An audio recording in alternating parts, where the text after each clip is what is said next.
O sea, que Sin alguien me atentos. dijo el otro día que estos aparatos eran un ejemplo muy clásico de cómo la tecnología no considera el género.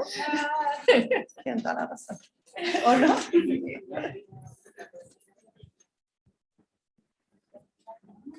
Bueno, muy buenos días. Perdón.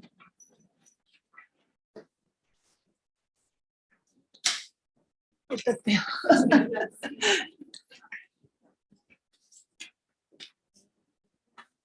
Muy buenos días a todas y todos quienes nos acompañan acá presencialmente y a quienes también se han unido a nuestra transmisión online del foro ¿Qué nos depara la inteligencia artificial? Sus múltiples desafíos en distintas dimensiones. Quisiera partir agradeciendo a la ministra de Ciencias, Tecnología, Conocimiento e Innovación, Aysén Echeverry, por acompañarnos hoy y darse tiempo para profundizar en los alcances de la inteligencia artificial en nuestro país. También agradecer a la Universidad Católica de Chile y muy especialmente a Jeanne Lafortune, quien está acá presente, profesora titular del Instituto de Economía de esta Casa de Estudios y directora del Núcleo Milenio sobre la Evolución del Trabajo, con quienes estamos realizando este foro conjunto. La jornada partirá con una exposición de la ministra Echeverry. Luego daremos paso a un panel de conversación que tendrá como panelistas a Daniel Saror, doctora en Derecho e investigadora del Centro de Derecho Informático de la Universidad de Chile, muchas gracias, con Angélica Bulnes, periodista y panelista de Tele13 Radio, bienvenida, y con Jeanne Lafortune, a quien ya mencioné previamente. El diálogo será moderado por Alejandro Barros, director de Espacio Público, y también tendremos espacio para preguntas del público y contaremos con algunas palabras de cierre de Mariana Baxter, directora alterna del Núcleo Milenio sobre la Evolución del Trabajo. Sin más, dejo con ustedes a la ministra Echeverry. Bienvenida, ministra. Gracias. Creo que tengo que activar esto, ¿no? ¿Ahí? ¿Sí? ¿Se escucha? Supongo, si no me dice. Ya. Bueno, primero que nada, muchas gracias por la invitación. Estuvo a punto de caerse porque estábamos en paralelo con el Comité de Ministros de Hidrógeno Verde en Antofagasta, pero la inteligencia artificial es más importante que el hidrógeno verde. Así que, bueno, no se puede estar en todos los lugares al mismo tiempo. Agradezco el espacio y agradezco también el formato. No siempre se da la oportunidad de conversar o de tener un espacio un poco más reducido para poder conversar. Y no sé si aguanta la transmisión online, pero si quieren interrumpirme en algún minuto, por favor háganlo, y si esto se transforma en una conversación, yo aún más feliz. Estamos desde el Ministerio en una campaña por reivindicar la importancia y el valor de la complejidad de las cosas. Y eso supone mucho conversar y mucho poder hablar en profundidad y poder también debatir los temas, que es algo que hacemos muy poco en estos tiempos y que es necesario a propósito de este tema también. Así que a mí me pidieron dar un contexto respecto de inteligencia artificial y más que contarles lo que estamos haciendo desde el Ministerio, quería poner algunos temas para la discusión, ¿verdad? A ver si gatillamos un poco, provocamos un poco, y compartir desde ese espacio las preguntas que nos estamos haciendo nosotros también desde el Ministerio. O sea, el Ministerio está en proceso de construir una posición respecto a inteligencia artificial, donde tenemos claros ciertos titulares, pero la bajada de qué significa eso y las implicancias y cómo eso se transforma en política pública es un trabajo en desarrollo, digamos. Así que ahí también poder escucharlo a ustedes y ojalá complementar esa visión que estamos construyendo. Entonces, en esa lógica, hoy día hemos estructurado la conversación entre certezas y desafíos. Y cómo desde las certezas que hoy día tenemos y desde los desafíos podemos abordar este tema que es extremadamente complejo. Y en el ámbito de las certezas, hay algunas que son importantes de destacar porque responden a políticas públicas de largo aliento, políticas públicas que uno puede trazar a casi que en los inicios de CONICET, ¿verdad? Cuando nos empezamos a hacer preguntas respecto de cómo fomentábamos ciencia. Recientemente Sergio Vitar publicó un libro que es La política industrial para la década del 70, Altamente recomendado, por favor, léanlo, porque en verdad uno puede trazar hasta esa época las políticas de desarrollo productivo y tecnológico. Y que en el ámbito de la inteligencia artificial se remonta, bueno, a los esfuerzos que se han hecho con las matemáticas, con las tecnologías. Todos conocemos la historia de Hopiquer cuando puso su primer internet, y de ahí hacia adelante un montón de cosas cuya última manifestación en términos de política pública es la política de inteligencia artificial que se redactó en el gobierno anterior, que más allá del documento, que las políticas, bueno, son políticas, son documentos escritos, ha generado y gatillado una serie de cosas que hoy día son concretas y que existen, ¿verdad? Está por un lado el CENIA, que es un centro basal en inteligencia artificial, que en su calidad de centro basal se ha ido posicionando también como referente en distintos ámbitos, en foros internacionales, y trabaja muy coordinado con lo que hace el gobierno de Chile, lo que es muy valioso. Tenemos concursos que se han dedicado a esta área, desde compra de equipamiento hasta formación de personas en inteligencia artificial, un montón de proyectos de investigación asociativa, acá el Milenio Fundamento de los Datos, el Centro Impact, el mismo Milenio que hoy día organiza esta actividad, en fin, hay una serie de cosas, ¿verdad? Y lo que hemos visto es que a raíz de el interés que genera el tema, más el foco que se ha puesto en el fomento, esto prolifera. Entre el 2019 y el 2022, solo para que se hagan una idea, hay cerca de, o más bien, 119 proyectos Fondesit vinculados a inteligencia artificial en distintas áreas. Y cuando uno empieza a escarbar un poco más, no es que estén pensando en desarrollar inteligencia artificial solamente, sino que son proyectos vinculados con derecho, con diseño, con economía, con todos los ámbitos posibles del quehacer nacional, y la inteligencia artificial como un denominador común. Entonces, ¿qué nos dice todo esto? Primero, que le achuntamos con tener una política de inteligencia artificial, nunca está de más, pero sobre todo que cuando sumamos el interés que tiene el mundo de la ciencia y la tecnología con políticas desde el Estado que dan señas, porque en realidad son señales que uno da, de que algunos temas son priorizados, empezamos a generar estas masas críticas de investigadores y de discusión que son extremadamente ricas. Y eso se empieza a conectar con los desafíos, ¿verdad? Hoy día, cuando desde el ministerio nos planteamos la pregunta de, bueno, ¿qué hacemos con inteligencia artificial? ¿Regulamos o no regulamos? Para ponerlo como en lo más sencillo, no tenemos la respuesta, pero sí tenemos la certeza de que existen muchas personas que han estudiado este tema desde muchas aristas que nos pueden ayudar a construir una respuesta. Y eso es muy valioso. O sea, cuando tenemos ciencia y conocimiento científico que apoya el proceso de construcción de una política pública, en cualquier ámbito, en la desinformación también, pero en inteligencia artificial también, lo que podemos hacer como política pública es mucho mejor. Y ahí aparece el ámbito infinito de los desafíos y de las preguntas, porque es realmente infinito. Existen titulares que uno puede trazar al libro de Sergio Vittar, ¿verdad? Que es que queremos generar regulación y políticas públicas que fomenten la innovación y que ayuden a que las tecnologías prosperen, y al mismo tiempo tenemos que proteger los derechos humanos y la privacidad y asegurarnos de generar resguardos para nuestros ciudadanos en el uso de la tecnología. Fantástico, el mejor titular posible, pero si hacemos doble clic y triple clic, bueno, ¿qué significa eso? ¿Qué significa en la práctica? ¿Qué significa y cómo fomentamos el desarrollo de la tecnología?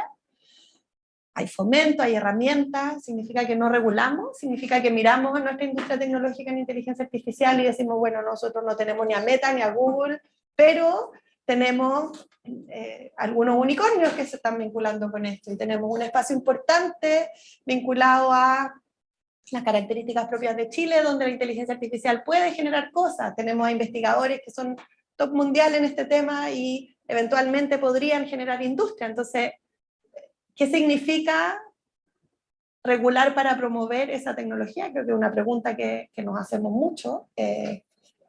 Nos hacemos sobre todo los abogados que venimos del mundo de la tecnología, donde honestamente decimos regular es, bueno, ¿cómo se regula esta cuestión que se mueve constantemente y que se toma todos los espacios y que cambia, y que un día es una cosa y el día siguiente es la otra, y tenemos leyes así muy rígidas?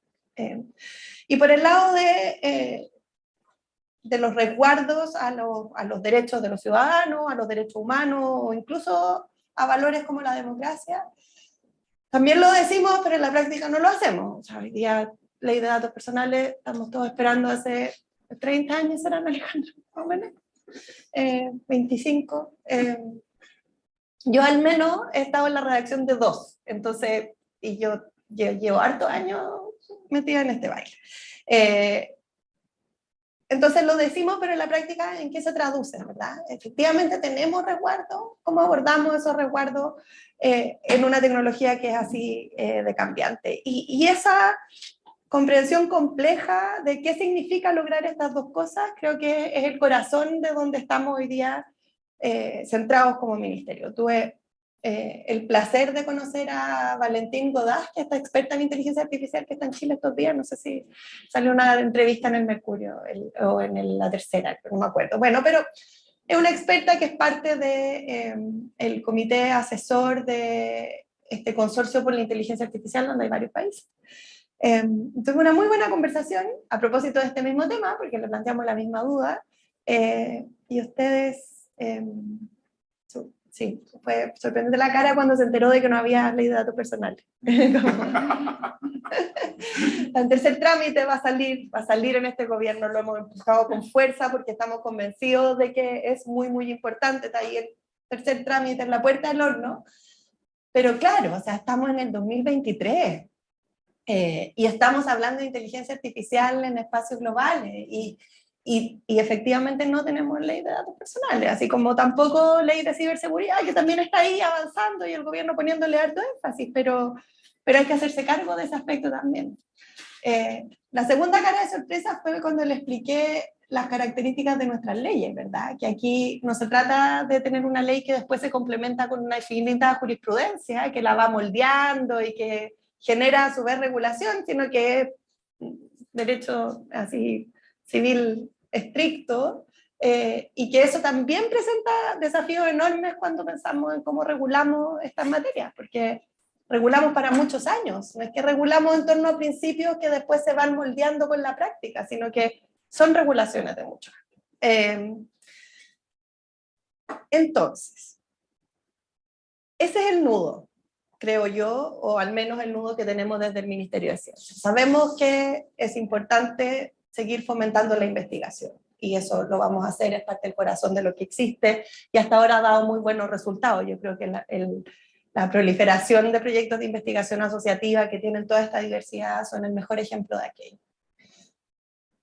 Sabemos que tenemos que generar un entorno regulatorio que permita que las innovaciones crezcan y que se genere una industria en torno a estas tecnologías también, porque si queremos avanzar en sofisticar la matriz productiva y en avanzar en tener tecnología de punta, eso tiene que ocurrir, y por lo tanto hay que generar eso, ¿verdad?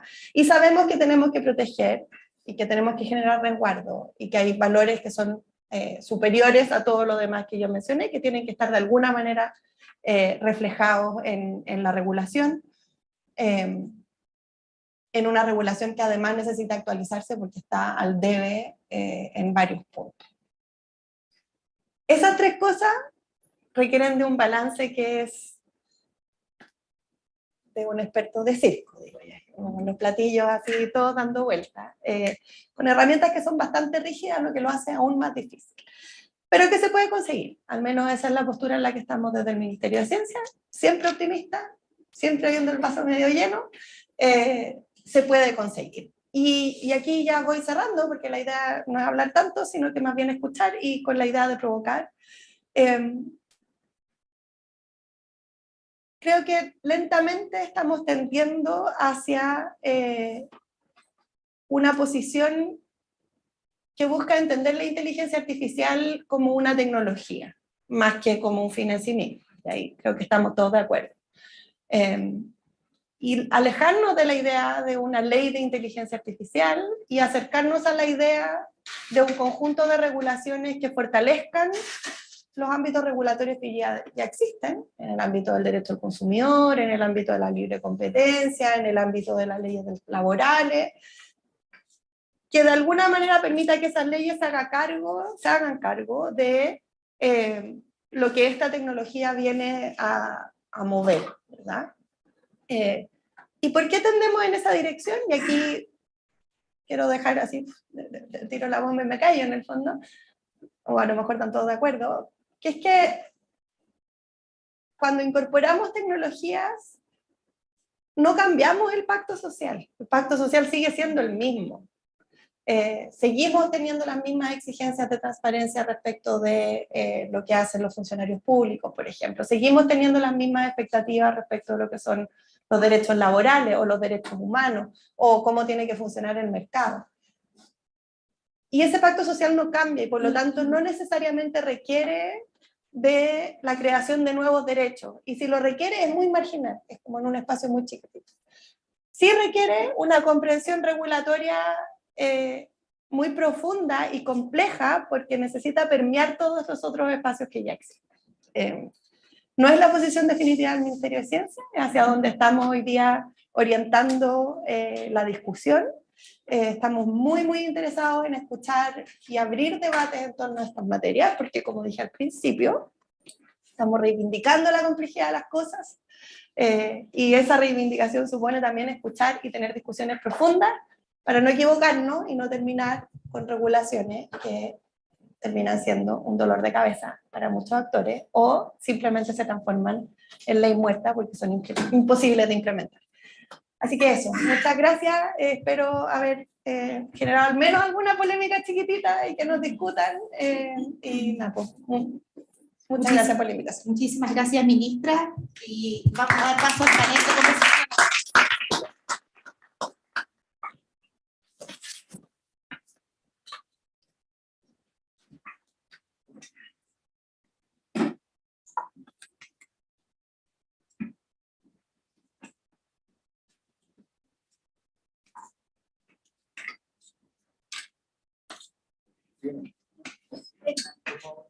Bueno, sí, ok.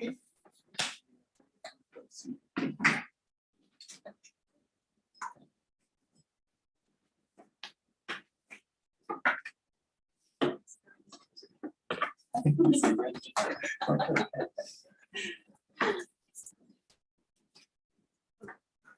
Perfecto. Tengo un montón de agua, puedo compartir. Perfecto.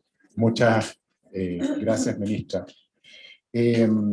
Vamos a dar paso a este panel que me acompañan destacadas personas vinculadas a distintas. Hemos querido en este panel mirar desde distintas dimensiones el impacto de la inteligencia artificial. Desde la dimensión de los desafíos regulatorios y la modernización del Estado, desde la dimensión de impacto en la democracia y la desinformación, y de la dimensión del trabajo, el impacto en los mercados laborales y el trabajo. Yo sé que hay muchas otras dimensiones en las cuales esto se va, este impacto, como lo decía la ministra, lo vamos a tener. Pero quisimos concentrarnos en estos tres, que eran los que nos parecían que estaban como más candentes generalmente. Entonces, sin más, la idea en este panel es que le vamos a dar a cada una de nuestros panelistas 10 minutos y para que pongan sus ideas. Yo voy a partir presentándolas a cada una de ellas. En primer lugar va a intervenir Daniel Saror, ya la voy a presentar, luego Angélica Bulnes y finalmente Jan Lafortuna. Entonces, en el primer tema que queremos abordar, que le hemos pedido a Daniel que se haga cargo de esto, vinculado al tema de la modernización del Estado y los desafíos regulatorios. Quiero partir presentando a Daniel. Ella es licenciada en Ciencias Jurídicas y Sociales de la Universidad de Concepción, es doctora en Derecho de la Universidad de Chile y cuenta además con un magíster en Derecho Económico y 2 diplomados, uno en Regulación General y otro en Regulación de Mercado Electrónico y Telecomunicaciones, y una especialidad en la Legislación Racional de la Universidad de Girona. Es investigadora y docente en el Centro de Estudios del Derecho Informático de la Facultad de Derecho de la Universidad de Chile, y sus líneas de investigación están relacionadas con la protección de datos personales, principios éticos e inteligencia artificial, gobierno digital, regulación, formación de la ley y metodologías cualitativas. A ver, respecto de este tema, solo quiero mencionar un par de cosas como para calentar motores, digamos. hace algunos días, autores y escritores en Estados Unidos sacaron una carta, ya la han firmado cerca de 8.500 personas, por el uso de la inteligencia artificial sin autorización respecto de escritos que tenían cada uno de ellos, resúmenes. Y de hecho lo conversábamos antes del panel. Una de las cosas que le ha venido a pegar a la inteligencia artificial es la protección y la infracción de los derechos de autor, digamos, propiedad intelectual, derecho de autor. Otra de las cosas, por ejemplo, es que las mismas organizaciones del sector público han tenido que deshacer decisiones que tenían. Un buen ejemplo es lo que ocurrió con la Oficina de Derecho de Autor en Estados Unidos, que había aprobado la inscripción de era un cómic, en que los textos habían sido generados las imágenes habían sido generadas por inteligencia artificial y los textos por una persona, y después retrotrayó esa decisión diciendo que no se podía inscribir porque la ley americana consideraba que tenía que ser una persona la que hubiera hecho esas imágenes, y por lo tanto no había una protección de propiedad intelectual. Y así como esto hemos visto varios casos.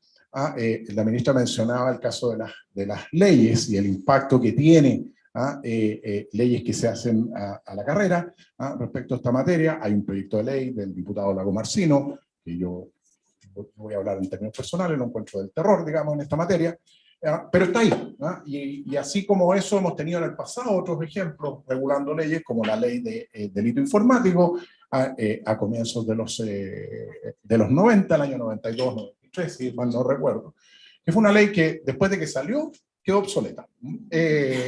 Y nos demoramos 30 años en actualizarla. O sea, el año pasado se actualizó. Entonces, en 30 años, cuando estaba esa ley no existía ni Google, ni Facebook, ni nada de todo lo que tenemos hoy día.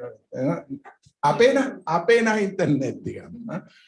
Entonces, dado ese escenario, quiero plantearle algunas preguntas a Ania. Y acordamos que no necesariamente las tiene que contestar, ella decidirá. Ella va a responder lo que ella quiera.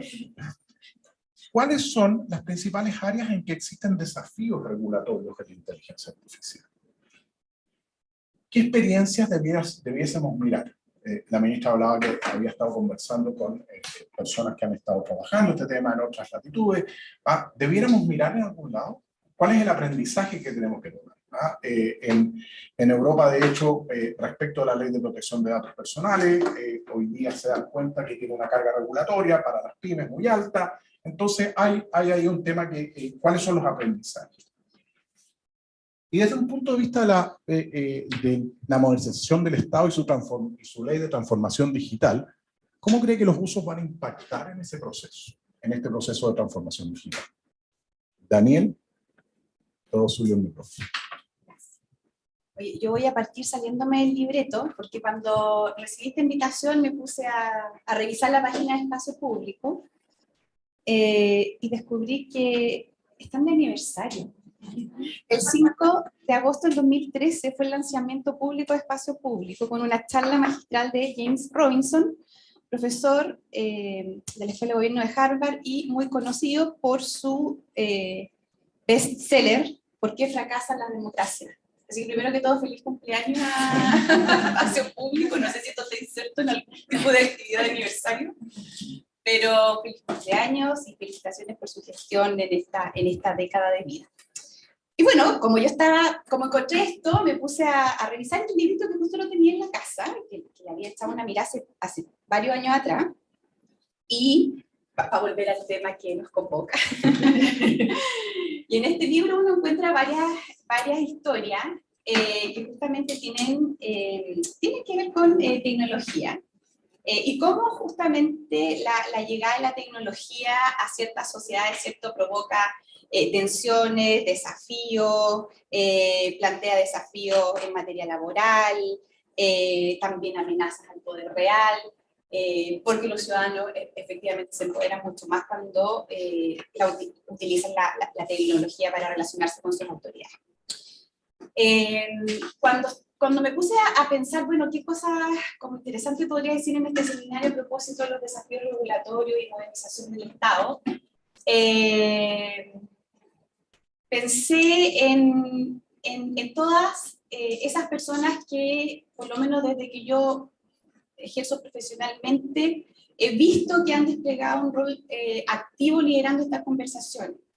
Y también me puse a revisar entre todos mis libros y tengo al menos 3 documentos extensos de expertos muy sobresalientes de todo el espectro, que representan expertos de todo el espectro político, donde han plasmado experiencias de modernización del Estado, pero también han plasmado cuáles son los desafíos y las dificultades. Y es curioso que siendo estudios y en el fondo testimonios longitudinales, uno se dé cuenta que siguen existiendo los mismos desafíos y que aparentemente nadie ha sido capaz de encararlos, ¿ya?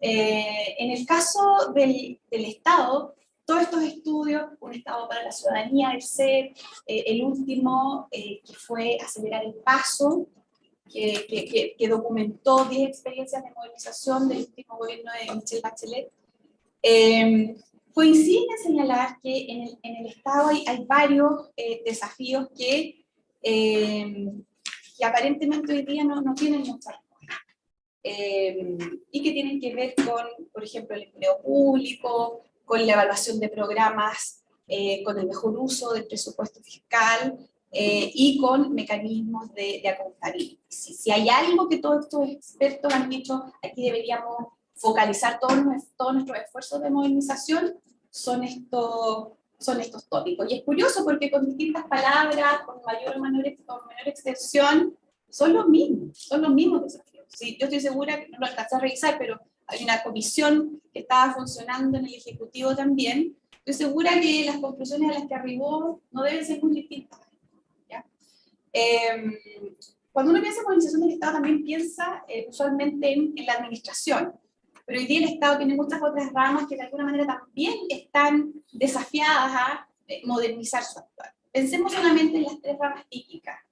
En el legislativo hoy día es bien poca la modernización que vemos desde los poderes, digamos, que menos han abierto las puertas al uso de herramientas tecnológicas para facilitar su gestión. En el caso del Congreso, nosotros tenemos herramientas como el Congreso virtual, donde la ciudadanía podría eventualmente participar de las discusiones legislativas, pero esta participación no se encuentra de ninguna manera regulada dentro del proceso legislativo, entonces es como una raya en el agua, finalmente.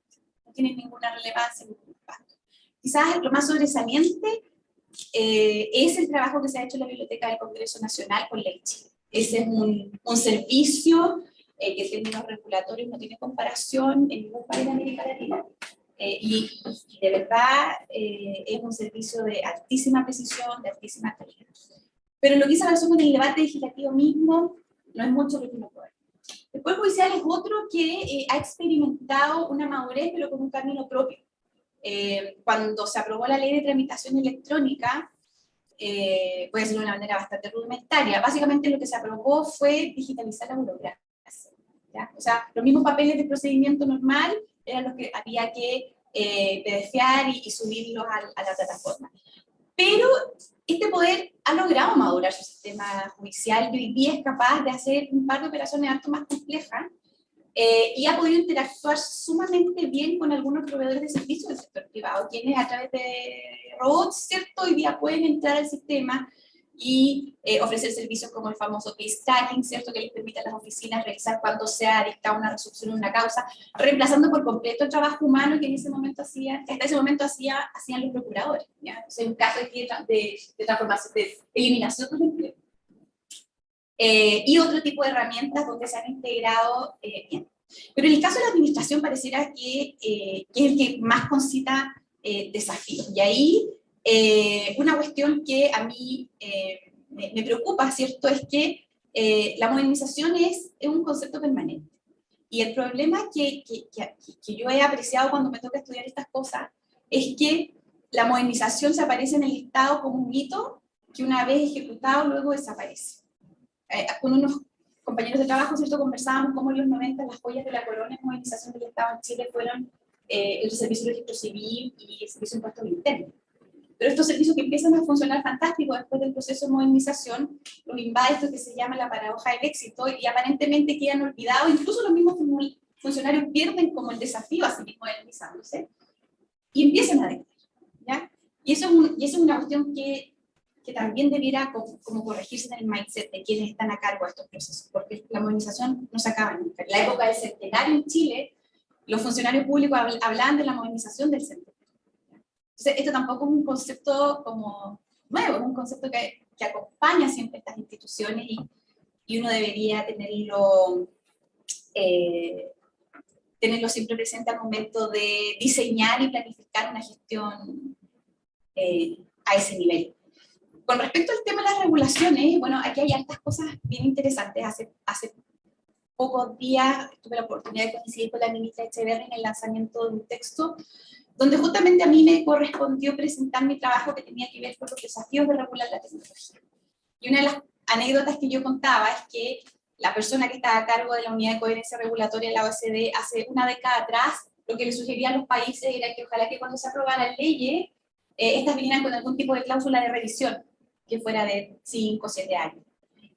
Pero una década después, este mismo señor que sigue trabajando en ese mismo lugar, lo que recomienda es que las regulaciones se hagan en términos tan generales como sea posible y que el detalle quede autorizado, digamos, para darle espacio a regulación subordinada o a regulación de menor jerarquía que permite ir adecuándose de manera mucho más rápida a los cambios que experimente un determinado fenómeno en la sociedad. Esa es una cuestión que, como les decía al principio, para nuestro Congreso es como si lloviera, digamos, no son cuestiones que se hayan incorporado en el debate parlamentario en términos como de calidad de la legislación.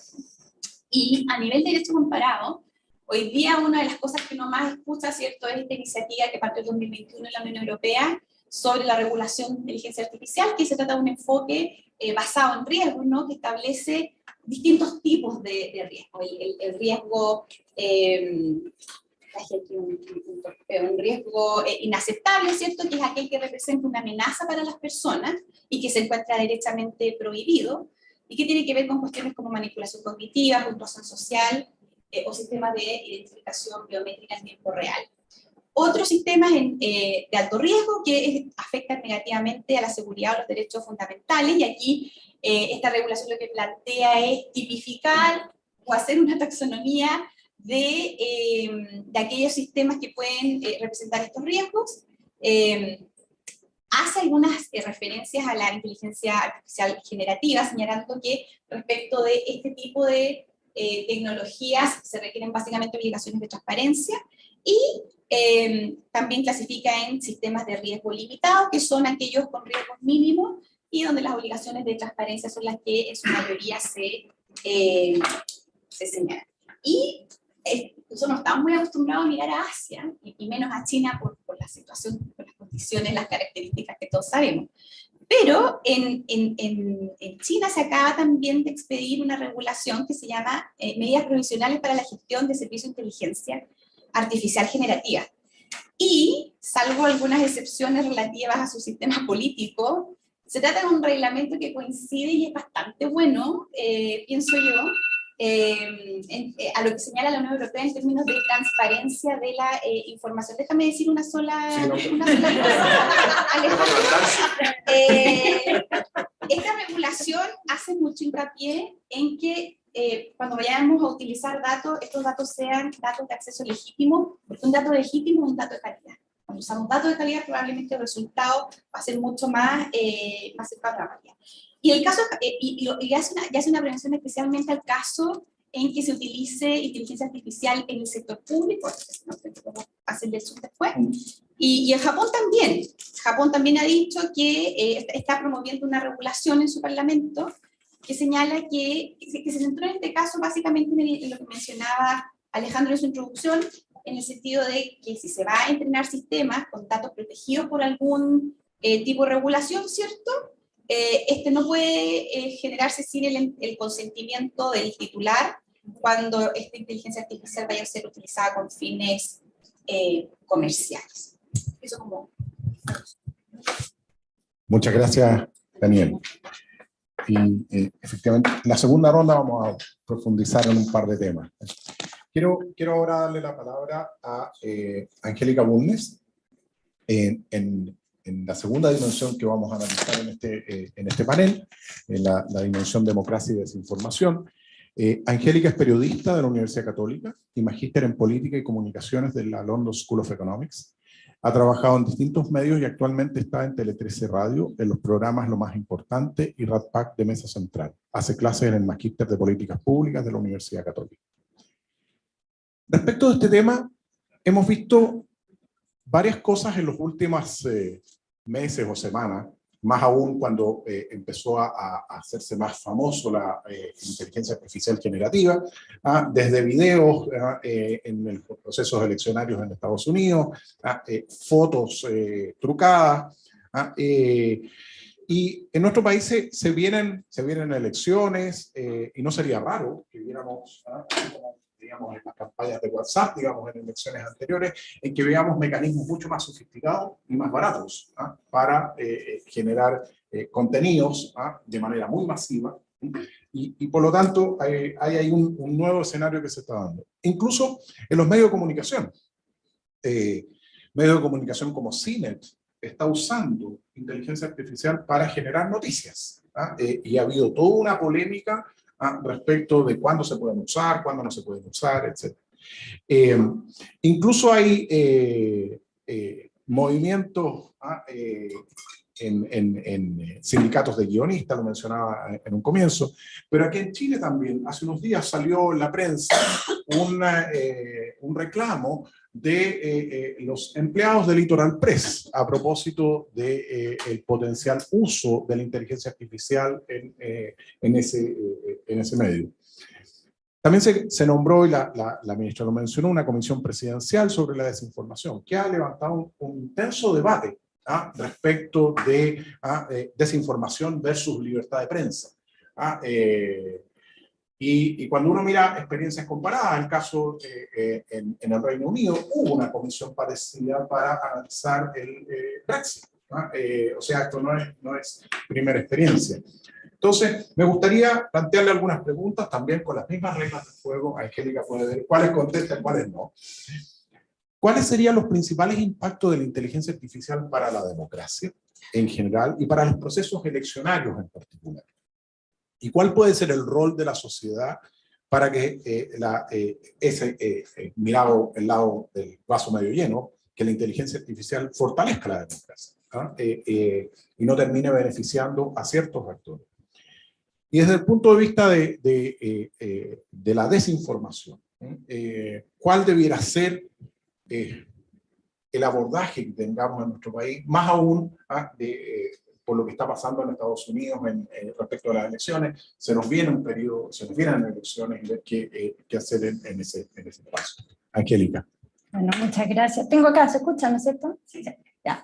Bueno, muchas gracias a los organizadores, a Espacio Público, al Núcleo, a la Universidad Católica que está prestando el espacio, y sobre todo a Alejandro, que nos pone en estas situaciones y nos hace pensar y revisar cosas que siempre es bueno, uno que vive como en el mundo periodístico, que es tan contingente, siempre es bueno sentarse a pensar un poco. Me gustaría partir diciendo que, ya que mi tema es desinformación, democracia, inteligencia artificial, que la desinformación es una táctica sumamente antigua, son mucho más antiguas que la democracia, como la conocemos hoy día, las elecciones. O sea que la desinformación es mucho más antigua y tiene mucha más experiencia de lo que queremos proteger finalmente. Porque siempre ha habido poderes intentando confundir y derrotar a sus enemigos por medio de la difusión de informaciones falsas o malintencionadas. Y lo que pasa con las sucesivas innovaciones tecnológicas es que van ampliando la escala de eso. O sea, la democratización de las tecnologías permite también ampliar mucho como el espectro de la desinformación. Bueno, entonces, en los últimos años, la preocupación por este tema se ha agudizado muchísimo por el alcance que le dan las redes sociales. Y ha ido paralelamente y asociada a la preocupación por el declive de la democracia, que se está dando incluso en países que creíamos que estaban como inscritos en su ADN. Hay un mapa de Google Trends, no sé si tú lo has visto, pero si lo ponen en Google Trends, fake news, uno ve que va planita la línea, y en octubre de 2016 se dispara.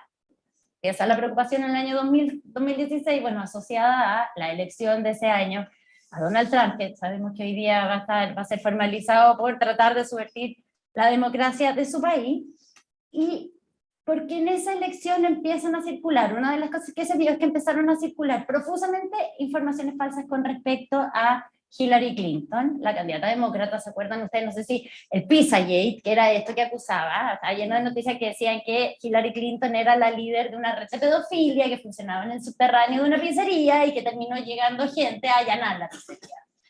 Bueno, esas informaciones no siempre eran orquestadas, muchas venían de gente joven en Macedonia que difundía esas noticias porque ganaba plata vía Google Ads, vía eso. Y picaban mucho más las noticias, probaban con Trump, no picaba tanto, picaban más las noticias de Hillary Clinton. Entonces, no siempre era como un intento de desestabilizar a Hillary, sino que era para ganar plata. Bueno, obviamente que todo eso fue utilizado hábilmente por el mundo trumpista. Pero desde ahí, además, ya empezamos a ver intentos orquestados en diferentes elecciones, empezando por el caso Cambridge Analytica en el Reino Unido en relación al Brexit. Muy escándalo, fue como el primer como caso así como muy espectacular que se descubre de un intento deliberado de desinformar y de ir a ciertos grupos para incentivar y aprovecharse de sus miedos. Bueno, la preocupación no ha sido en vano, ha llevado al surgimiento de prácticamente como una industria del chequeo de datos, o sea, hay gente que se dedica a esto, hay varios de ellos sentados en la Comisión de Desinformación, de gente que trabaja en esta área, y también el desarrollo conceptual. Hay hartos manuales de la UNESCO, de la Unión Europea, de la OECD, hay varias cosas en esa línea, pero aún así hay cualquier cantidad de confusión con respecto a este tema entre el público general y entre las propias autoridades, los parlamentarios. Lo hemos visto ahora en la discusión, yo sé que la ministra está de acuerdo conmigo, en la discusión que se ha producido a raíz de la Comisión de Desinformación. Entonces, a mí me gustaría hacer muy brevemente como algunas distinciones. En el mundo en inglés distinguen algunas cosas, porque no todo, o sea, en el mundo de las comunicaciones hay muchos vicios, pero no todo es desinformación, para distinguir. Los países de habla inglesa distinguen entre información errónea, lo que ellos llaman misinformation, que es un error cuando alguien se equivoca, y desinformación, que son los intentos deliberados de divulgar mentiras. Entonces, cuando alguien da un dato equivocado, no necesariamente es parte de una operación rusa para desestabilizar el sistema. Partamos por ahí. Yo me equivoco todos los días, así que, y no estoy digitada con los rusos hasta donde sé. Bueno, ya. Y también está la información maliciosa, que es usar datos verdaderos, incluso a veces del ámbito privado, pero datos que son verdaderos, pero para dañar a alguien, o sea, sacarlos de contexto, ponerlos en un contexto determinado. Por ejemplo, alguien podría decir que puede ser información maliciosa cuando en medio de la discusión sobre el Ministerio de Educación o los manuales de educación sexual, se habla de la orientación sexual del ministro. ¿Qué tiene que ver en esa discusión? Entonces se saca ese dato con una intención determinada.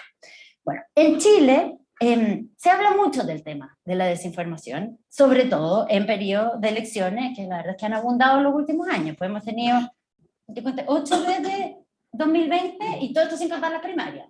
¿Ya? Bueno, pero la verdad es que yo creo que no sabemos. No sé si sabemos poco, pero no sabemos tanto. Por ejemplo, tras el plebiscito del año pasado, del 4 de septiembre, CIPER hizo una nota en que contaba que el CERVEL archivó 202 denuncias por desinformación que habían recibido en la campaña. El CERVEL no tiene atribuciones para investigarla, así que los tuvo que archivar, no es su territorio, pero recibieron 202 denuncias con respecto a este fenómeno. Y después de esa elección, sabemos, hubo integrantes de la propia Convención Constituyente que atribuyeron los resultados ¿a qué? A la desinformación. Por otra parte, tras la crisis del 18 de octubre de 2019, el gobierno de Sebastián Piñera le atribuyó parte de la agitación social que hubo en ese momento a aficionados del K-pop que incitaban la agitación social desde el extranjero. Bueno, la verdad es que todavía estamos esperando pruebas de todas estas acusaciones, porque como digo yo, sabemos poco, sabemos menos de lo que deberíamos saber. Entonces todo eso deja un espacio súper grande para que haya desinformación sobre la desinformación. Entonces, creo que si en algo podría contribuir la Comisión de Desinformación es precisamente incentivar que sepamos más, que investiguemos más. Se viene el milenio de desinformación.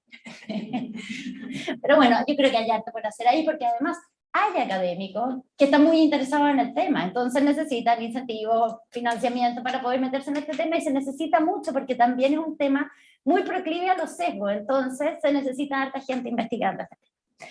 Bueno, pero lo más complejo, yo diría, del tema de la desinformación no es cada caso individual, sino que el manto de sospecha que se levanta sobre todo. Hay una frase que se le atribuye a Steve Bannon. Cosa, no he podido yo confirmar si la dijo o no la dijo, pero Steve Bannon es este asesor bien infame de Donald Trump, que supuestamente habría dicho: los demócratas no importan, la real oposición es la que viene de los medios, aludiendo a que ¿quién salía a desmentir permanentemente a Donald Trump y sus mentiras? Bueno, eran los medios. Entonces el enemigo son los medios. Y agrega, la forma de lidiar con ellos es inundarlo todo de mierda, de shit. Eso es lo que dice Steve Bannon, me perdonan. Entonces, la idea que propone con esto Steve Bannon, y que calza mucho con lo que hicieron, no es persuadir, sino que desorientar, producir un estado de desorientación total. Porque ¿qué pasa? Cuando la desinformación campea, o tenemos la idea de que la desinformación campea por todas partes, bueno, ¿qué es verdad y qué es mentira? Se vuelve muy difícil de discriminar. Como en esta confusión, es lo que se llama el desorden informativo. Está lleno de cosas, cada uno dice lo que quiere. Y entonces, ¿a quién le creo yo cuando estoy completamente desorientado? Bueno, a mi guata. Y ahí está esa frase, que es: no tengo pruebas, pero no tengo dudas. Que es una definición más coloquial de lo que se ha llamado posverdad. Que a mí cada vez que alguien me la dice, me dan ganas de pararme y ahorcarlo, pero tengo que contener. Pero bueno, contigo mucho, porque en el fondo, claro, cuando no puedo confiar en nadie, y además esto va asociado del permanente como auge de la desconfianza a las instituciones, a todas las personas, a todas las autoridades. Entonces, bueno, ¿a quién le creo? A mi guata, a lo que yo siento, a lo que yo creo, a lo que me dice mi amigo, a lo que me llega por WhatsApp. Bueno, el auge de las herramientas de inteligencia artificial, por supuesto que ofrece miles de posibilidades. A mí me carga la cosa como agorero de que todo es terrible. Hoy día, si uno se mete en Google News y busca inteligencia artificial, lo que se va a encontrar es cientos de artículos por día, y la mitad que dicen que esto es el futuro, que todo va a mejorar, y otros que dicen que es el fin del mundo y que no va a quedar nada. Probablemente estemos en una cosa entre medio. Pero plantea muchas posibilidades, muchas oportunidades y muchos dilemas con relación a lo que es la propiedad intelectual, como decía Daniel, pero también qué vamos a entender por plagio de aquí en adelante, el futuro del trabajo, una serie de cosas, pero siguiendo en la misma línea, y por eso están saliendo muchas iniciativas con respecto a periodismo y inteligencia artificial, cómo se combinan, cómo se pueden ayudar. Pero la inteligencia artificial, no nos engañemos tampoco, puede ser un paso más en esta escalada de desorientación. Y esto lo estamos viendo muy, muy gráficamente en el caso del auge de los deepfakes, ya que son imágenes, audios que imitan la apariencia, la voz de una persona. Y desde el Papa forrado en una parca valenciaga, que fue como, por lo menos como de los primeros que yo vi, yo dije, Papa está en una parca valenciaga. ¿Qué pasó aquí? El mismo Papa que había salido de blanco, muy austero, como haciendo sí, es verdad, porque él siempre combinaba. Entonces se supone que era el Papa austero y salía con la marca valenciaga. A Trump, arrestado, ¿se acuerdan? Como escogiendo el traje naranjo como de preso. No sé si vieron esa imagen, pero bueno, hay cientos más. Alejandro permanentemente me está poniendo, me pone al día de todo esto. Pero imágenes que ya no es solo, que empiezan a afectar no solamente lo que creemos, si esto es verdad o mentira, sino que realmente nuestra percepción. O sea, ya no es verdad o mentira, es real o no real, pasó o no pasó, ficción o no. Y entonces, como la frase ver para creer empieza a quedar obsoleta, ya no sirve ver para creer. Ojo con lo que ves, porque no necesariamente lo puede.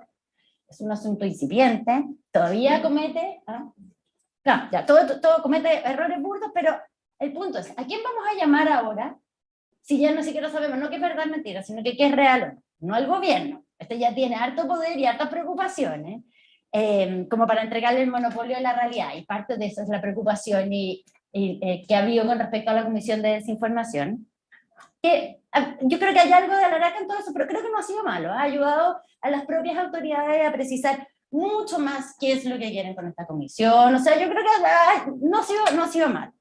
Y me imagino que de la comisión, de ahí donde van a salir nombres muy serios, uno de los temas que van a tocar muy fuerte es la alfabetización medial, que obviamente que tenemos que aprender mejor a lidiar con las herramientas.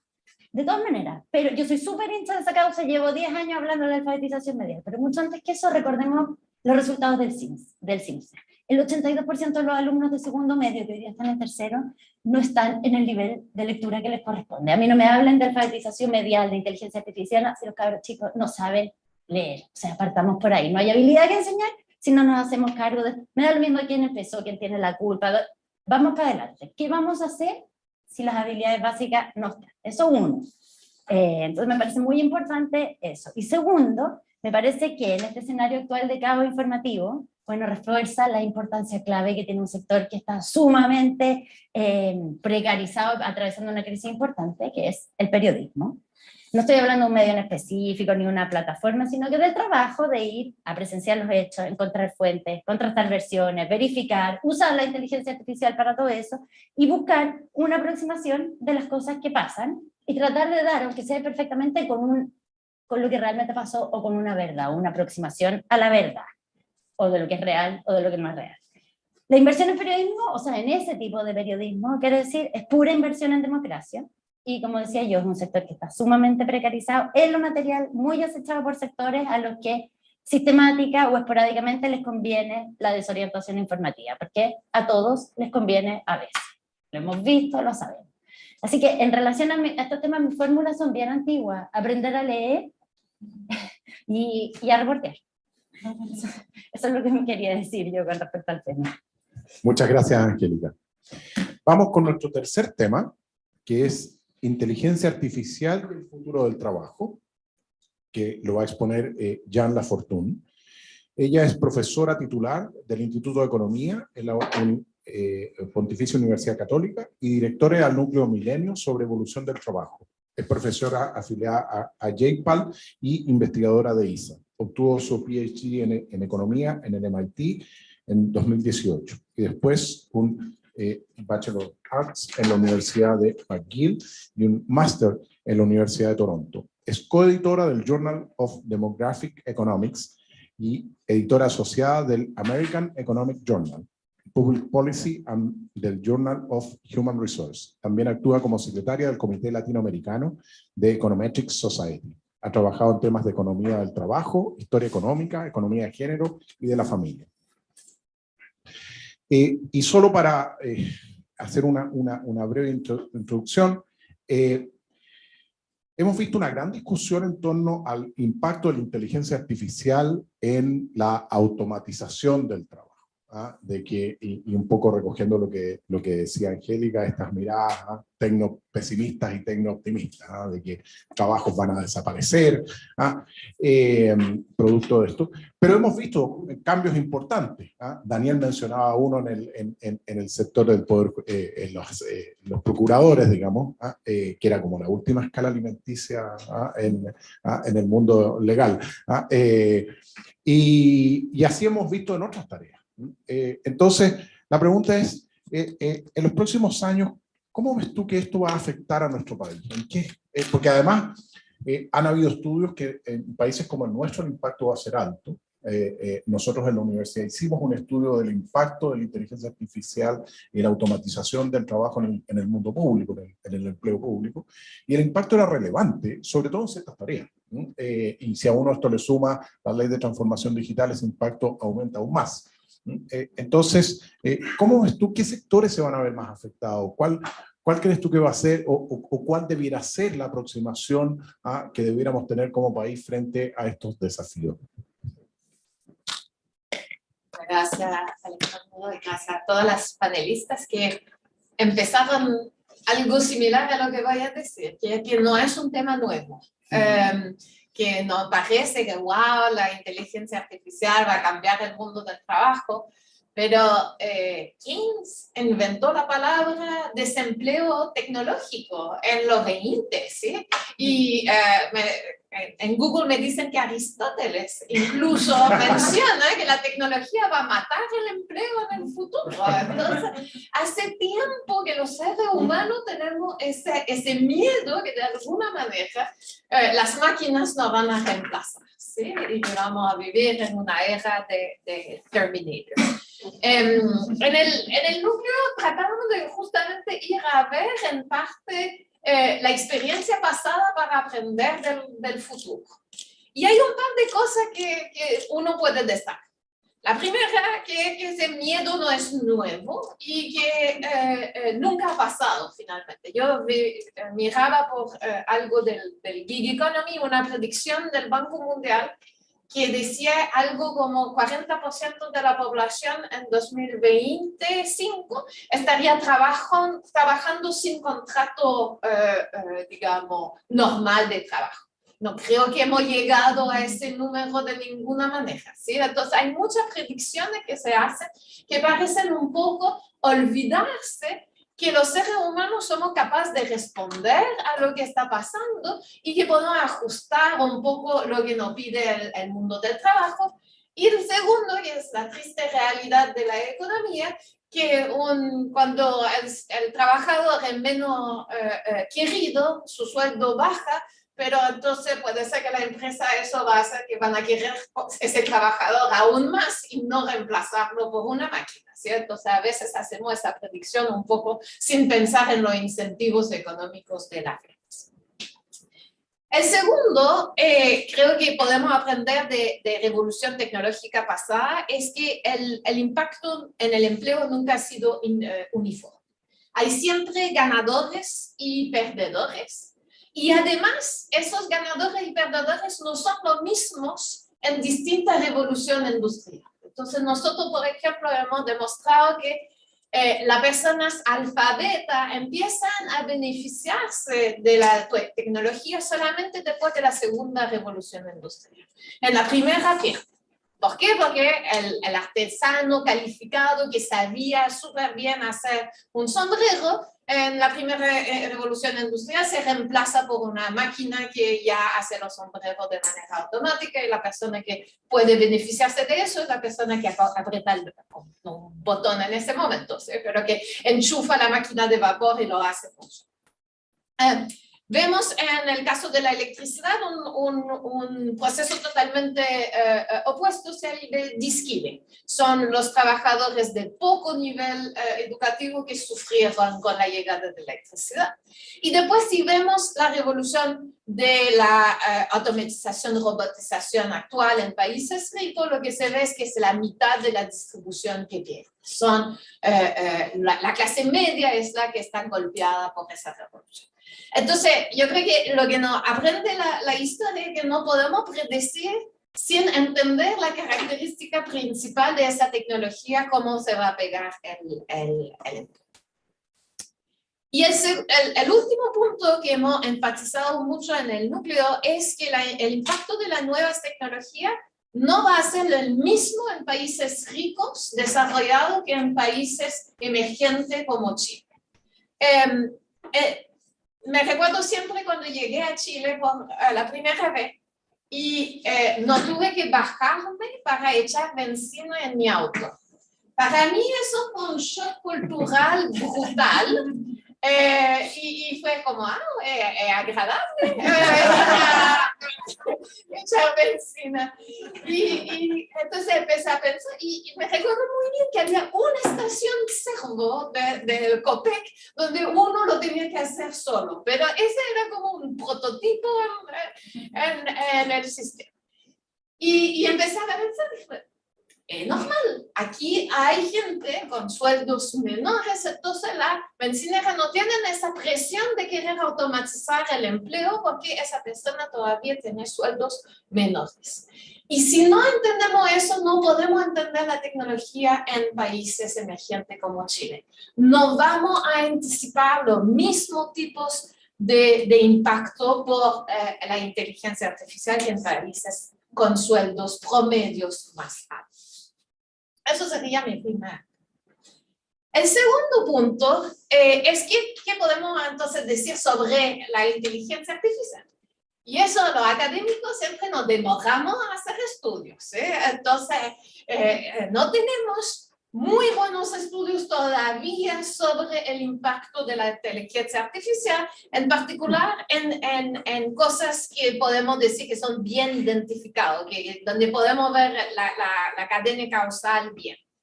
Pero lo que sí podemos ver es que parece que la inteligencia artificial no es lo mismo que la robotización.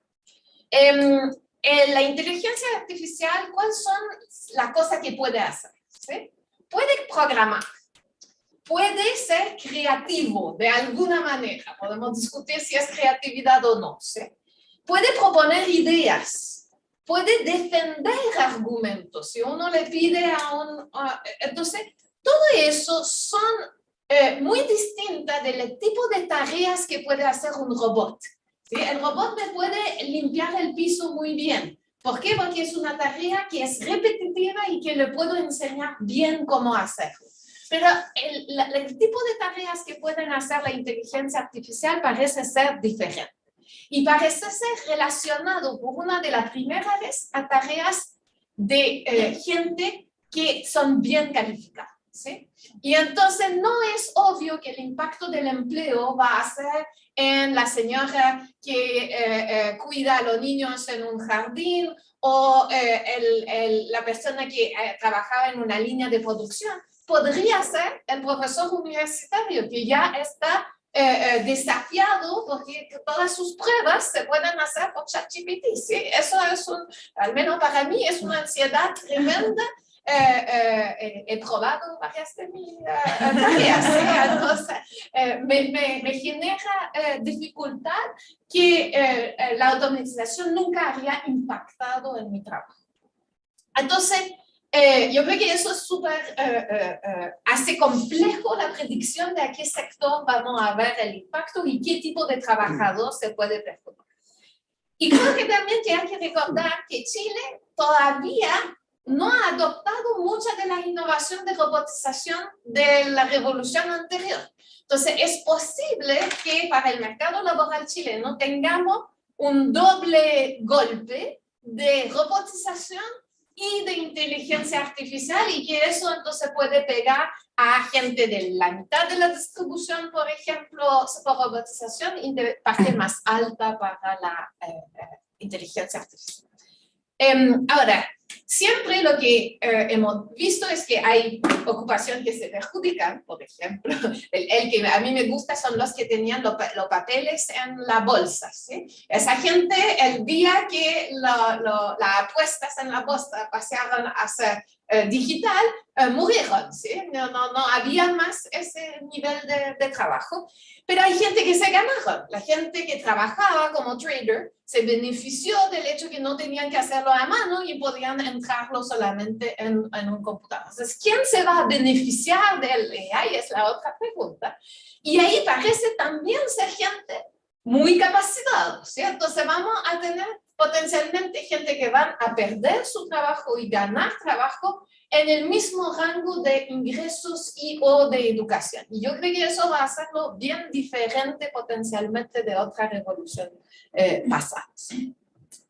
Claramente yo creo que sectores como el servicio al cliente, que son menos altos en la escala de capacitación, ese podría ser transformado.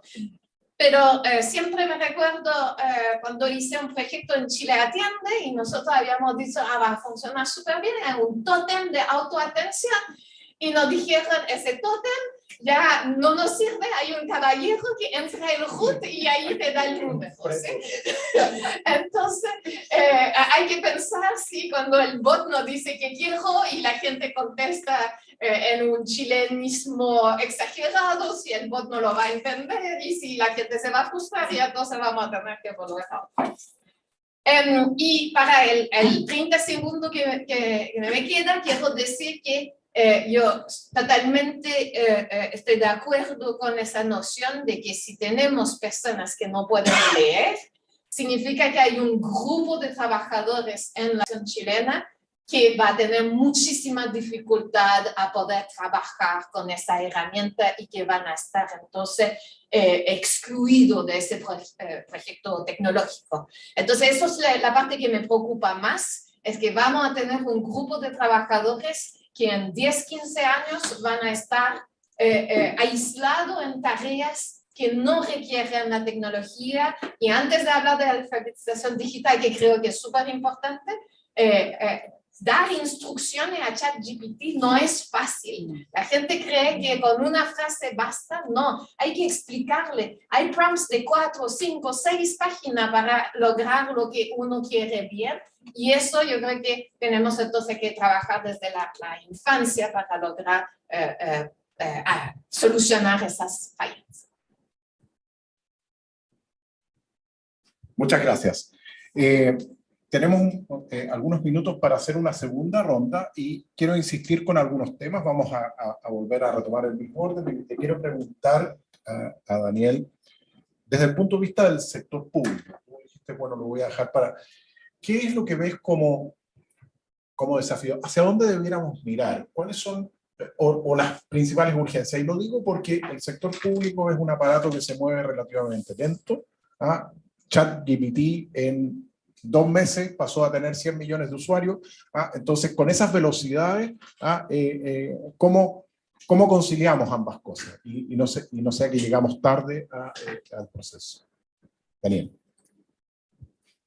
Bueno, una de las cosas en que no hay mucho misterio es que Chile tiene una institucionalidad muy precaria para hacer frente a los desafíos de modernización. En lo que va en los últimos 5 gobiernos, han habido oficinas de rango administrativo en el Ministerio de Hacienda, en el Ministerio de Secretaría General de la Presidencia, con una rotación sumamente alta de los encargados de estos temas, y muchas veces con falta de continuidad total. O sea, de incompatibilidad total entre lo que decide un gobierno que va a hacer la modernización y lo que decide el siguiente.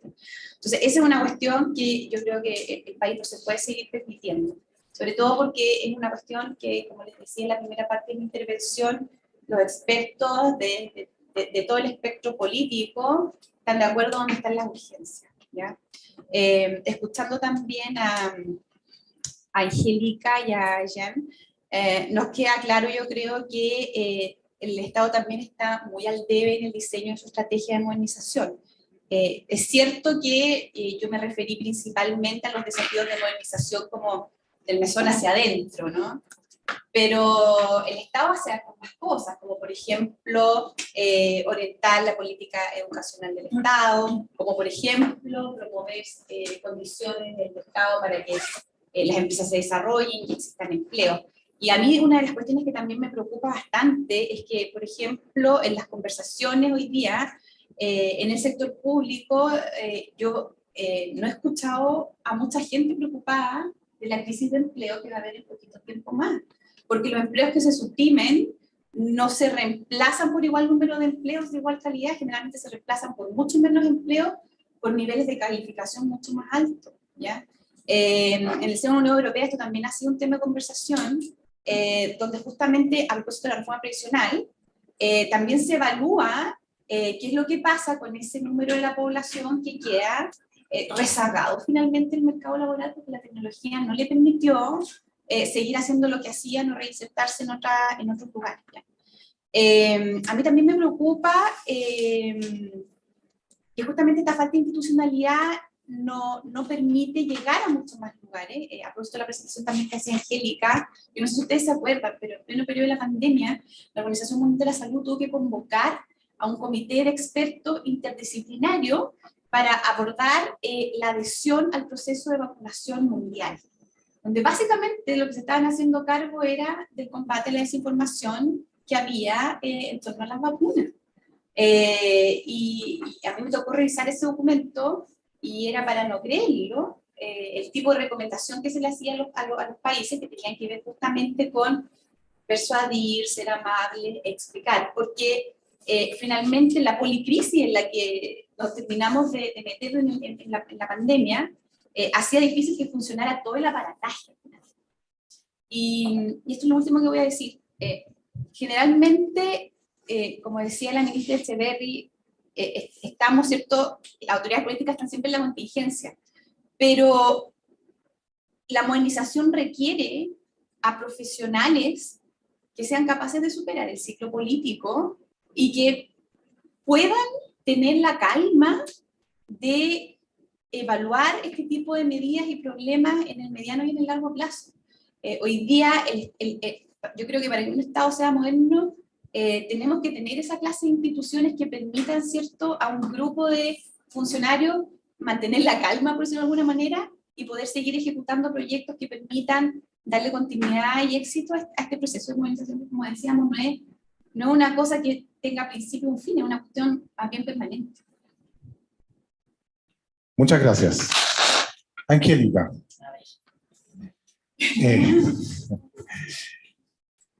Yo, estando de acuerdo con los planteamientos que tú decías de vámonos por la educación, generemos alfabetización medial,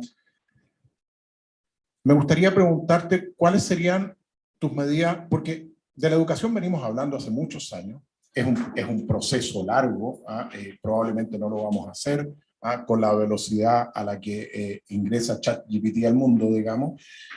Entonces, ¿qué hacemos en el intertanto? Sin perjuicio de que esos son desafíos de largo plazo. Pero ¿qué hacemos en el corto plazo frente, por ejemplo, a la próxima elección? O a estos procesos de desinformación tan masivos. ¿Cuál dirías tú que son como los desafíos inmediatos, sin perjuicio, sin perder de vista que efectivamente eso que tú planteas es la mirada de largo plazo? A ver, primero quiero objetarte la premisa. Yo no creo que sean de largo plazo. O sea, yo creo que tenemos que ahora actuar sobre esos jóvenes que están a un año de salir del colegio. O sea, yo creo que hay que hacer acciones súper inmediatas con respecto a reparar o recuperar tiempo perdido, ya eso de todas maneras. ¿Qué hacemos con respecto a las elecciones que vienen? Bueno, no quiero ser majadera, pero yo creo que es clave saber más. O sea, si estos no son estudios a 10 años plazo, tenemos que saber qué ha pasado en nuestras últimas elecciones para poder alertar a la población, decir, oye, estamos siendo víctimas de esto o no estamos siendo víctimas de esto, en qué circunstancias, quiénes, tratar de un poquito de entregar datos e información precisa sobre a qué estamos expuestos, porque extrapolamos mucho situaciones, no, es que en Estados Unidos pasó esto, y por supuesto que es importante estar mirando lo que está pasando en otros países, pero tenemos que saber qué está pasando en el nuestro y de dónde se está moviendo. No es imposible saber. O sea, yo creo que se pueden hacer trabajos que no requieren 3 años de estudio. Creo que tenemos que saber un poco más. Y yo creo que tenemos que, o sea, acá yo no creo que todo sea pura autorregulación de los medios, no, pero sí creo que nosotros como público, sobre todo el tipo de público que estamos acá en este tipo de seminarios, igual caemos cualquier cantidad de veces, yo misma, en difundir cosas antes de pensarlo. O sea, yo creo que hay una cosa de responsabilidad individual y de responsabilidad de grupo y colectiva y de espacios como los centros de estudio, las ONG, las autoridades, todo, de, como dijo Daniel, calma, un poquito de calma. O sea,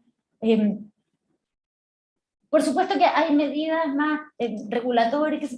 Tengo mis dudas, por ejemplo, medidas de regulación. ¿Qué se puede tomar? O tenemos que preocuparnos más de las herramientas que tenemos. Tenemos manera de perseguir la injuria, la calumnia. ¿Necesitamos otras regulaciones nuevas? ¿O necesitamos saber qué está pasando para poder utilizar las regulaciones que tenemos?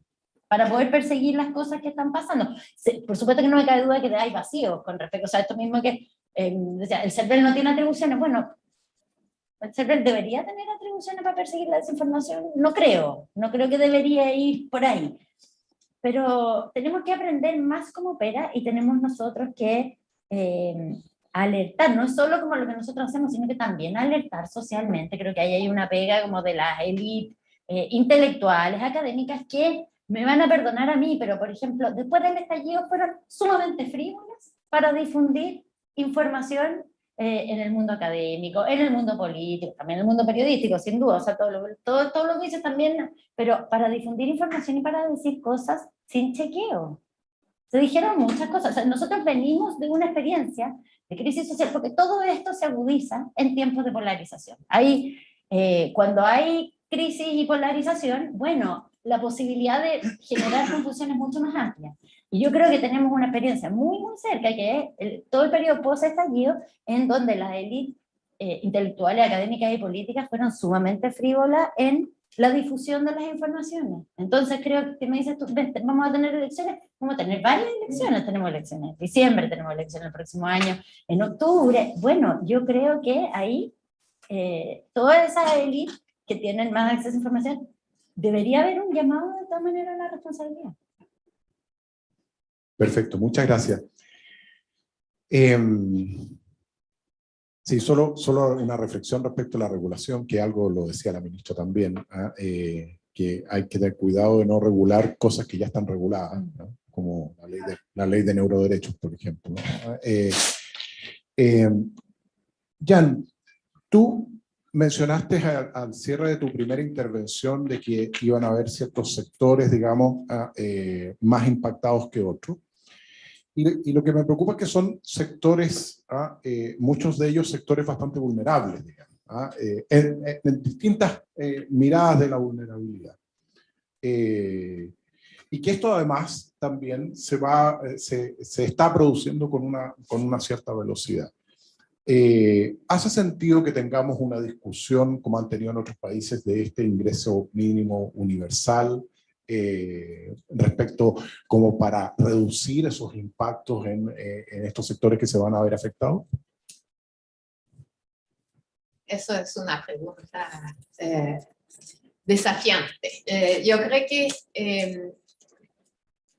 hay esfuerzo, por ejemplo, en Chile, y con trabajo que mi colega Alex, que está aquí, hemos hecho, en toda América Latina, de tratar de proteger vía política pública los individuos que pueden ser más afectados en eso.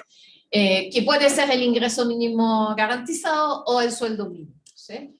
En toda la región de América Latina, los sueldos mínimos en los últimos 15, 20 años han crecido de manera muy importante. Pero eso garantiza un ingreso solamente para las personas que tienen un empleo formal. Y en América Latina, Chile siendo lo menor de todos, igual hay una puerta muy grande que se abre, entonces aquí esos trabajadores pasan a la informalidad y sean aún más vulnerables. Entonces ese balance yo al menos no lo encuentro fácil de determinar. Y algo similar pasa con el ingreso mínimo garantizado, porque sabemos que podemos entonces ayudar a las personas más vulnerables a través de esas transferencias, pero también sabemos muy bien que eso genera potencialmente desincentivo a la participación laboral y que eso puede tener costos para el Estado, pero también para esas mismas personas que pierden experiencia laboral, etc. Entonces yo creo que tenemos que balancear esas cosas. No creo que la economía tenga una respuesta sobre el correcto balanceo. Yo creo que es una determinación que tenemos que hacer en política pública, dependiendo de cuánto ponderamos uno o el otro. Pero yo creo que más que algo de política de subsidio o de salario mínimo, yo creo que tenemos que pensar en una política de capacitación, de recapacitación para las personas que pierden sus empleos, que son efectivas. Hoy día, la verdad, el CENSE tiene mala evaluación de todo lado, es regresivo, por ejemplo, entonces favorece más a los trabajadores de mayor ingreso, y yo creo que eso sería donde yo pondría el foco. ¿Cómo podemos tomar a la persona que pierde su empleo y tratar de recapacitarla para un sector y no equivocarnos en el sector que lo dirigimos, que eso es un gran desafío en específico. Entonces, yo creo que ayudar a esas personas vía el canal de capacitación me parece potencialmente más importante, pero sin perjuicio que transferencias para, no sé si los nuevos números que salieron de la tasa de la CACEN de pobreza, para mí el número que me preocupa es que el grupo en Chile que tiene la tasa de pobreza más alta son los niños. Y eso no es un costo de hoy, sino es un costo para los 50 años futuros de esas personas. Entonces, yo creo que particularmente a ese grupo, algo que haga uso útil de la transferencia es esencial. Muchas gracias. Estamos algo pasado en el tiempo. No sé si hay preguntas aquí o que nos hayan llegado. Marian, ¿tú querías hacer? ¿También se pregunta? Ciérralo. No sé. Ministra, por favor. Una pregunta de YouTube. Ya, a ver. Dice, Matías Valderrama pregunta, ahora me gustaría preguntar al panel cómo ven el rol de las plataformas en el control de la desinformación, porque al pensar que las amenazas vienen de terceros, el fin de responsabilidad a las plataformas. Perfecto. Acumulemos otra pregunta. Ministra, por favor. No sé si es una pregunta porque puede dar para mucho, pero lo dejo planteado y a lo mejor es otra conversación también, que es el factor humano en toda la conversación. Que hablamos mucho desde la perspectiva de la tecnología, pero sería interesante hacernos la pregunta de cómo le damos más potencia a lo humano en todas esas implicancias que tiene la tecnología. Cómo el factor humano puede incidir en la desinformación, el factor humano puede incidir también en los componentes de trabajo o incluso en la regulación. Porque a veces nos quedamos mucho en la tecnología y hay cosas que podemos hacer desde la humanización de las conductas que también serían interesantes de conversar, pero creo que bueno, pero yo voy por ahí un poco. ¿Quién quiere tomar? Yo solo quiero, en relación a lo que dice la ministra, y lo que decía Daniel del caso de las vacunas. Finalmente, el movimiento antivacuna partió por un artículo que se publicó en la revista The Lancet, que es una de las revistas más prestigiosas, académicas en temas de medicina. O sea, no partió por la tecnología y no partió por las redes sociales, sino que porque un investigador logró colar en la revista The Lancet un artículo que decía que las vacunas producían autismo y después se tuvo que retractar, pero ya estaba hecho. O sea, esto no es pura plataforma, uno puede rastrear dónde empiezan las cosas. Entonces, el factor humano es clave sobre las cosas institucionalizadas, digamos. De ahí salen muchas de las cosas que terminan difundiéndose.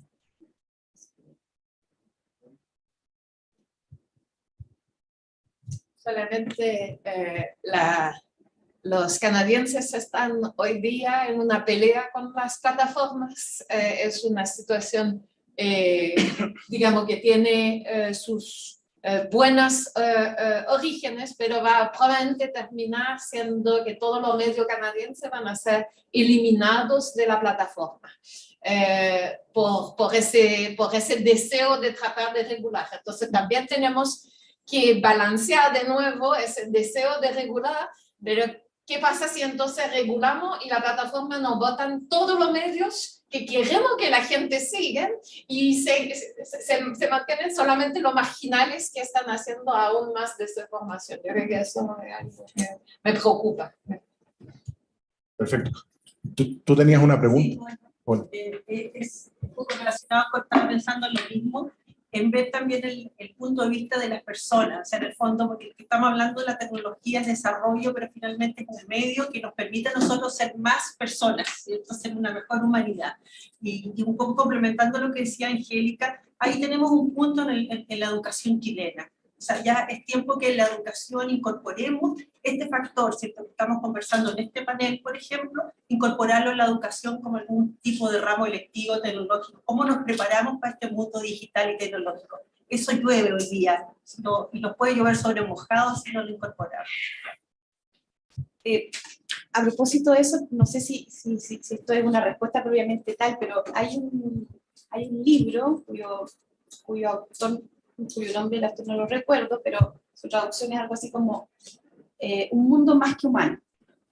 ¿ya? Y que justamente lo que hace el autor es plantearse, a ver, hoy las voces más influyentes del mundo están de acuerdo en decir que el desarrollo tecnológico y el cambio climático son los temas del presente y del futuro, ¿ya? Y eso implica considerar que la forma de ser humano está cambiando, ¿ya? El hecho de que los niños estén creciendo con un celular a los 2 años en la mano y ya no lloren, puede producir cambios, ¿ya? El mismo uso de la tecnología genera impactos en la naturaleza. Y en ese sentido, la reflexión que hace este autor del mundo más que humano considera que todas estas nuevas formas de ser humano, como estamos comportándonos los seres humanos, también están generando cambios en ese mundo que damos por sentado que existe o que conocimos, ¿ya? Es una reflexión bien profunda en realidad, y como decía la ministra, quizás da para otro seminario. Ahí les puedo hacer llegar el nombre y el título del libro, y es interesante porque sitúa también al ser humano desde una perspectiva mucho menos jerárquica, pero sobre todo lo plantea a través de una reflexión en torno a la idea de cómo el ser humano también está cambiando su propia forma de vida. Ya, bueno, buenos días a todos, muchas gracias por habernos acompañado en este conversatorio, no sé, ha sido muy interesante. Yo soy la directora alterna del Núcleo Milenio sobre la evolución del trabajo, y yo soy psicóloga, así que voy a hablar desde aquí, ¿no? Un poco leyendo y escuchando lo que fuimos conversando. Yo soy psicóloga organizacional, pero el tema de la salud mental también es importante tanto en el trabajo como asociado a la inteligencia artificial. Tengo un par de notas recogiendo el guante principalmente de lo que dijo la ministra sobre que el pacto social no cambia y que la inteligencia artificial es una herramienta, una tecnología, ¿sí? No, tampoco es nada más que eso, ¿sí? Y tengo algunas ideas. La primera es que yo creo que la inteligencia artificial no es un tema que va a llegar, sino que ya está, y de hecho ya es nuestra jefa o nuestro jefe, ¿sí? Algunos eligen pareja, según la inteligencia artificial les dice quién es su pareja, en Tinder, ¿sí? Y otros tenemos un jefe que nos dice cómo llegar a un lugar, el Waze, ¿sí? Es decir, ya la inteligencia artificial no nos hemos dado cuenta, no somos conscientes de que interactuamos con ella y que incluso le dejamos que tome decisiones muy importantes de nuestra vida, como con quién vamos a salir o cómo llegar a un lugar, ¿sí? Y de ahí para adelante, ¿sí? Lo segundo, y que tiene que ver también con lo que algunas cosas que dijo Jan, es que efectivamente la inteligencia artificial viene a reemplazar algunas tareas, principalmente cognitivas, y la robotización, tareas físicas, ¿sí? Y no tengo dudas, pero sí tengo evidencias de que la neurociencia tiene claro que las áreas del cerebro que se dejan de usar se atrofian. Entonces, en la medida en que vamos a empezar a dejar que la inteligencia emocional, o sea, la inteligencia artificial, nos redacte un párrafo o un paper, como pasó con un estudiante mío que trajo un marco teórico escrito por el ChatGPT, y yo le dije, ¿yo cómo le enseño a escribir un paper si el ChatGPT ya lo escribió? Son habilidades que no se van a desarrollar si no se practican. Así como hemos perdido memoria porque nuestro celular se sabe todos los números, nosotros no sabemos con suerte el nuestro, y hemos perdido memoria. Si utilizamos en exceso esta herramienta, vamos a perder ciertas habilidades cognitivas. Se pueden recuperar, eso es lo bueno, ¿sí? Las podemos llegar a un lugar sin hueso. por ejemplo, ya uno se desorienta, ¿sí? Por lo tanto, sí, hay habilidades cognitivas que tenemos que cuidar en este sentido. El tercer punto, que creo que lo hemos tocado todos, ¿no? y lo tocó Angélica, y lo hemos tocado todos, es el tema del impacto en la formación que esto va a tener, que efectivamente ya hay que aprender a vivir con la inteligencia artificial, y la preparación pasa por las habilidades cognitivas, y también pasa por ciertas habilidades sociales, por cierto, pero además por el uso de la tecnología. Y la pandemia nos dejó claro que hay un sesgo socioeconómico brutal en el uso de las tecnologías. O sea, la gente que no podía acceder a los bonos que le correspondían porque no sabía usar Internet. Así de brutal fue la pandemia en mostrarnos la desigualdad tecnológica en Chile, ¿sí?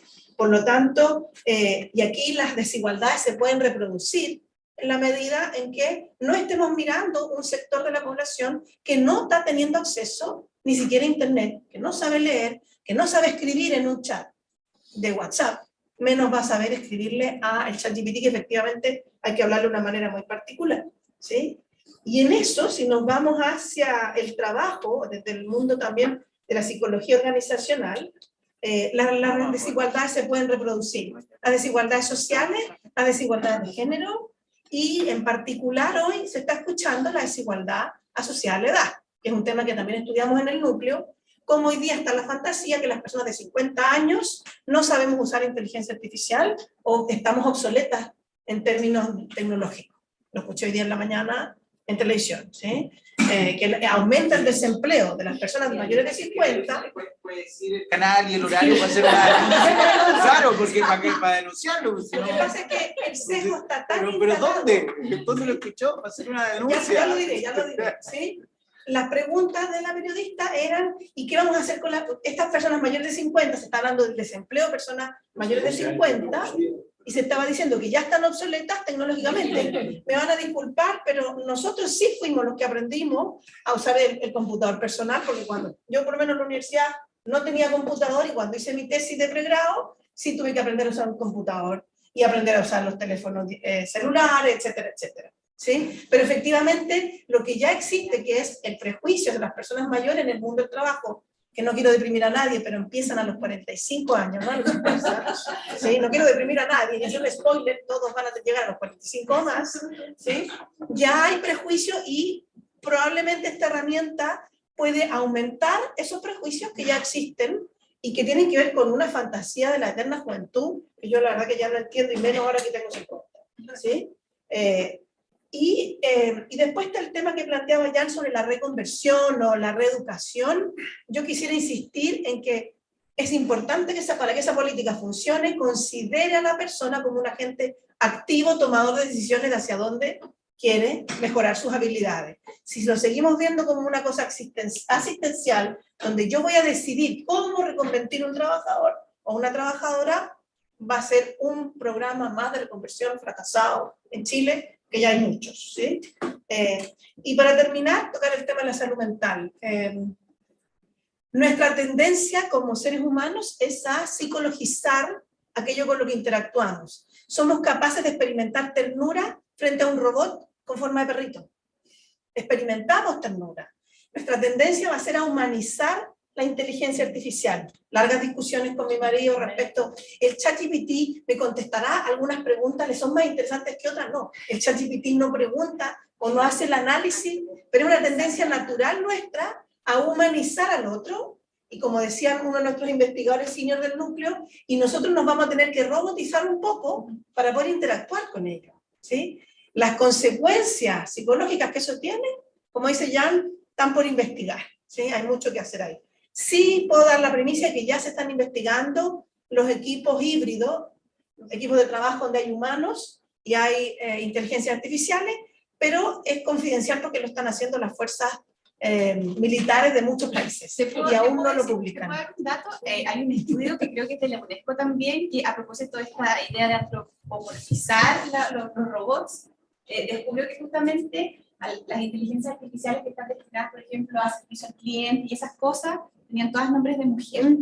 María, y cosas por el estilo. Sofía, Silvia, pero las inteligencias artificiales que se diseñaban, por ejemplo, en los servicios financieros, tenían todos nombres de hombres. Elon. Súper interesante el dato, porque nos vuelve a mostrar cómo podemos reproducir los mismos sesgos de género, de edad, socioeconómicos. Yo creo que eso es importante, es un sesgo que no miramos habitualmente y es un sesgo muy importante en el mundo del trabajo. Eso es lo que estamos, y eso es lo que yo quería aportar desde el núcleo. Perfecto, muchas gracias. Bueno, ya estamos cerrando. Quería agradecerles a nuestra invitada por este espacio. A la ministra, tuvo que retirarse recientemente, pero nos acompañó por buena parte del seminario. Así que muchas gracias a todos, y nada, veremos cómo sigue este tema. ¿Ah?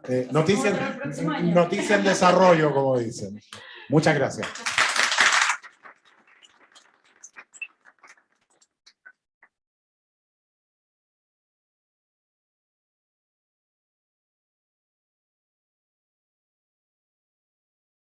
Porque Sí, vamos todos. era requisito para... Hola, hola.